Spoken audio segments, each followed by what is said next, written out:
comentando, están hablando algunos obispos, algunos cardenales en algunos países a sus feligreses diciendo el que tenga una denuncia contra un sacerdote pederasta, por favor que la haga ante las autoridades porque habrá cero tolerancia. Porque esto no ocurrió en el pasado y en el caso del fundador de los Legionarios de Cristo. Bueno, yo insisto, el cambio comienza realmente en 2002 con la tolerancia cero que decreta Juan Pablo II, es decir, sacerdote que es acusado de esto debe ser inmediatamente separado del ministerio sacerdotal, deben hacerse las denuncias a la justicia y todo eso. Hasta ese momento, Patricia, evidentemente la Iglesia venía con un criterio equivocado. Algunos dicen que había incluso una instrucción de principios del siglo XX, de las primeras décadas del siglo XX, diciendo que estas cosas debían manejarse en el mayor secreto y evitando el escándalo. Y este criterio, que se ve hoy completamente erróneo, se podría decir en algunos casos delictivos, si hubo evidentemente encubrimiento, todo esto es lo que colapsó en 2002 y sigue colapsando hoy.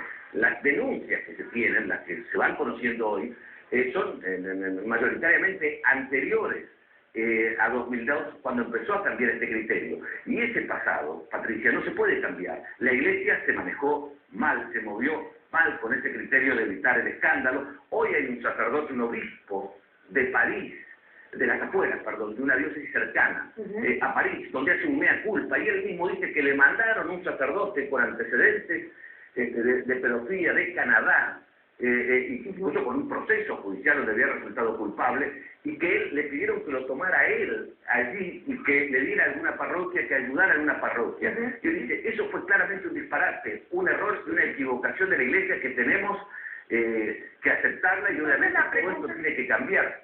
La pregunta entonces, la pregunta, Rubén, sería si el caso ha cambiado o se ha incrementado con la acusación de encubrimiento, porque no es solamente la acusación de pederastia. ¿Qué crees tú que puede pasar? Ya algunos abogados están pidiendo la comparecencia del propio Benedicto XVI, en algunos casos en Estados Unidos. ¿Cómo crees que va a terminar este escándalo para la Iglesia?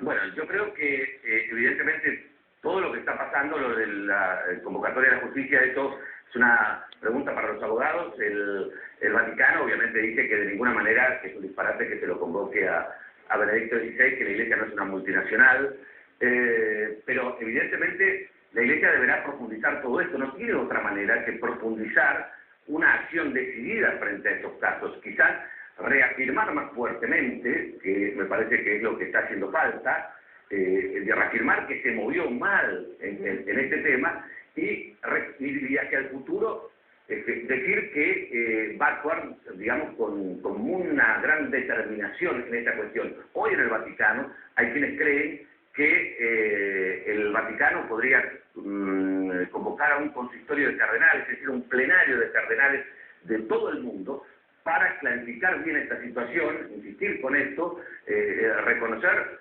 las equivocaciones que se han cometido, que ciertamente han sido equivocaciones graves, no hay que soslayarlas, y a partir de ahí, cómo manejar estas situaciones. Ya hay normas que se han tomado, insisto, pero evidentemente la presión de la opinión pública, con razón, está determinando, digamos, mayores gestos, y me parece que estos gestos van a tener que venir por ahí. No hay otra manera que afrontar el problema y, dar una respuesta categórica a estas situaciones hacia adelante, hacia el futuro. El pasado, lamentablemente y trágicamente para mucha gente,